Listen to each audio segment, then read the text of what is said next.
विजय ने बिल्कुल सही बात की। मैं केवल एक बात तो जोड़ना चाहता हूं उसमें कि बिल्कुल डॉक्टर। हम जब आप्रवासियों की बात करते हैं तो मेरे हम को घालमेल कर जाते हैं। अवैध आप्रवासी, घुसपैठिए और जो प्रतिभाशाली छात्र हैं या प्रतिभाशाली पेशेवर हैं, वो दोनों अलग अलग वर्ग के हैं। जो घुसपैठिए हैं उनकी संख्या लगभग 75,000 है अमेरिका में, भारतीयों की बात करूं तो। उनके ऊपर गाज गिरेगी, उनको लौटाया जाएगा, इसमें कोई शक नहीं है। कैसे लौटाया जाएगा ये आगे हम देखेंगे।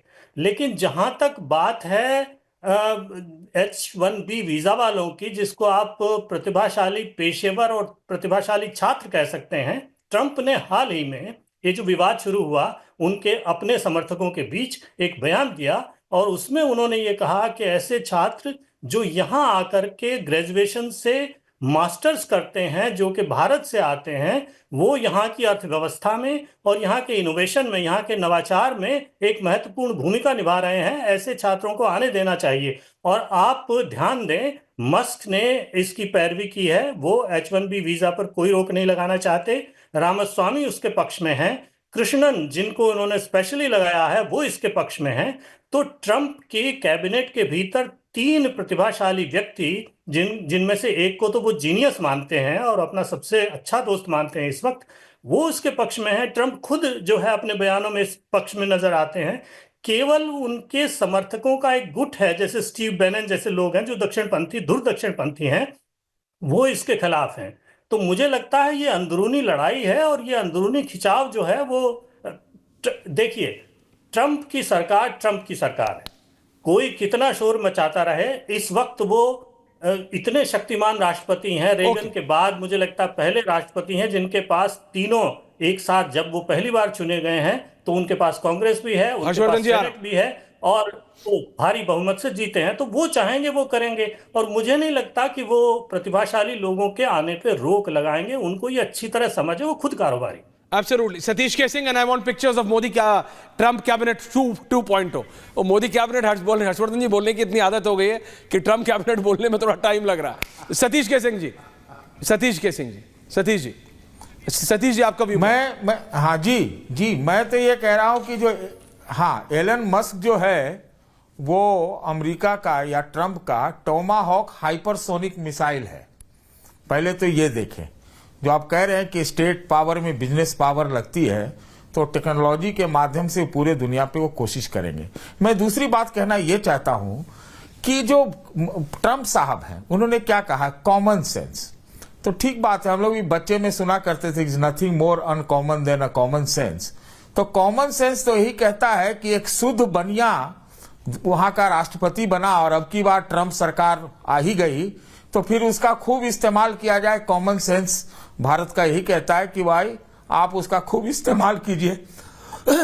तीसरी बात, किसी ने कहा कि भैया वो, उसने कहा है कि अल्ट्रा और ये आइडियाज और आइडियोलॉजी वालों के ऊपर वो पूरी जम के हिरेगा। मुझे तो लगता है जो अल्ट्रा राइटिस्ट है वो डेमोक्रेसी के सबसे घातक व्यक्ति हैं, और इस मामले में डोनाल्ड ट्रंप एक्सेप्शन नहीं है। जो आदमी लेकर के अमेरिकी कांग्रेस पर चढ़ जाए, जो इतना बड़ा बवाल हुआ था, तो आप समझ सकते हैं क्या हुआ है।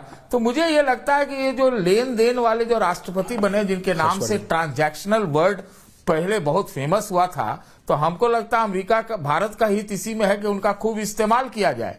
और ठीक है, अब की बार ट्रंप सरकार आ ही गई है। ये वाला नारा जो प्रधानमंत्री जी मोदी का था पिछली बार का, इस बार कारगर हो गया है, काम आ गया है। तो मेरा ये मानना है कि ट्रंप का आना भारत के लिए अच्छा है, खाली उसका पूरा दुहान करना है कैसे हम इस्तेमाल करते हैं। भाई देखिए, खालिस्तानियों के पीछे वो पड़ जाएगा, ट्रूडो चला गया, आप ही लोग कहते हैं हिंडनबर्ग ने दुकान डर से बंद कर ली, ये सब काम हो गया है। तो चलिए, छोटे मोटे H1B वीजा और फलाना ठिकाना का छोटा मोटा रहेगा, टैरिफ का रहेगा, लेकिन मुझे लगता है कि उनका राष्ट्रपति अनंत विजय जी, राष्ट्रपति के रूप में। अनंत जी कुछ कह रहे हैं, हर्षवर्धन जी आ रहा हूं। अनंत विजय जी 30 सेकंड काउंटर कीजिएगा। ठीक खबर, पंकज जी बोले नहीं है अभी तक। हाँ, मैं तो सिर्फ सतीश जी को शायद मेरी शक्ल नहीं दिखाई दी होगी। मैंने ही वोकिज्म और अल्ट्रा लेफ्ट की बात की थी। डालो, डालो, और डालो। मुझे लगता है कि जो वो कह रहे हैं कि तो उनको याद करना चाहिए क्यूबा में क्या हुआ था, उनको याद करना चाहिए चाइना में क्या हुआ था, उनको याद करना चाहिए रसिया में क्या हुआ था, उनको याद करना चाहिए चेकोस्लोवाकिया में क्या हुआ था। ये सब राइटिस्ट थे क्या, जिन्होंने सैकड़ों हजारों लोगों की कत्ल करने के बाद। और छोड़ दीजिए, इतिहास में न जाइए सतीश जी, थिएनअनमन चौक ही चले जाइए, वहां टैंक चढ़ा दिए गए थे लोगों से। ये सब क्या राइट विंग का राइज था क्या?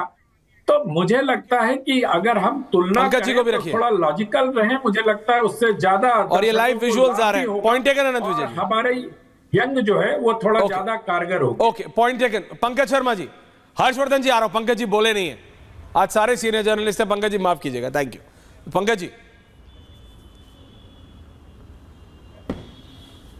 देखिए, अनंत विजय जी ने कहा कि जब रात है ऐसी मतवाली, तो जब मतवाले लोग राष्ट्रपति प्रधानमंत्री बन जाते हैं तो क्या होता है वो पूरी दुनिया जानती है।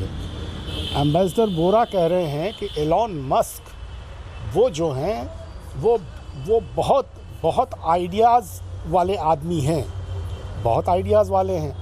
आपने देखा ना कि किस तरह उन्होंने ट्रंप साहब के इलेक्शन कैंपेन के लिए $130 मिलियन दान दिए थे आधिकारिक तौर पर, यानी करीब 1000 करोड़ रुपए।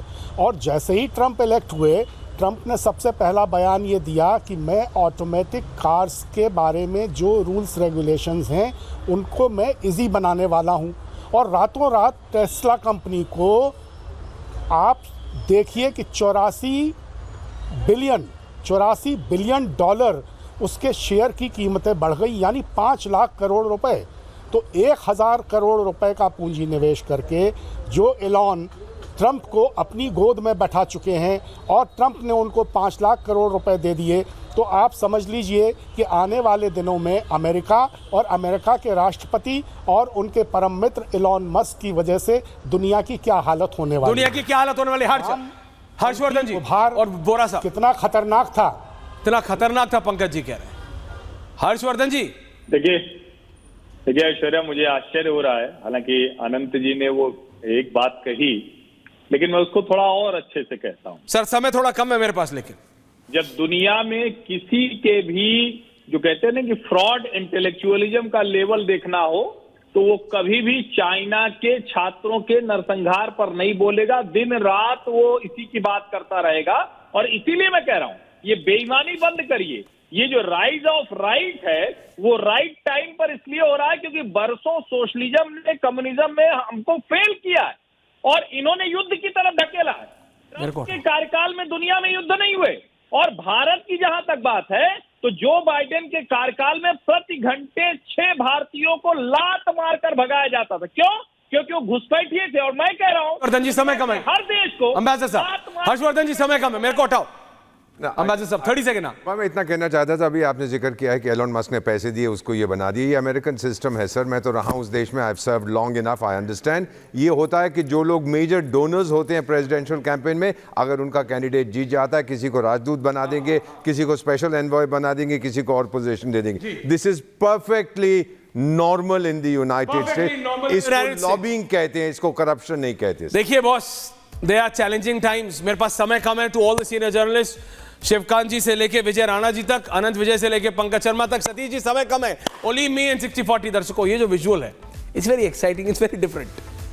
ये इलॉन मस्क है। Stick to that picture Sharma, कभी तो समझो। 38 मिनट है, आज तो समझो। Back to that first picture. ये इलॉन मस्क की मम्मी है, ये इलॉन मस्क की मदर है। She is also very popular. और इस व्यक्ति का यूएस प्रेसिडेंशियल कैंपेन में क्या रोल है, ये समझना पड़ेगा। We have to do another elaborate show with all of you senior journalists to understand ये क्या बदला है इस व्यक्ति ने, इलॉन ने, सिंगल हैंडेडली, नॉट ओनली सिर्फ अमेरिका की राजनीति के लिए नहीं, दुनिया की राजनीति के लिए। बहुत बहुत धन्यवाद आप सबका। पूछता भारत में thank you very much to all you senior journalist. Thank you sir, thank you ambassador.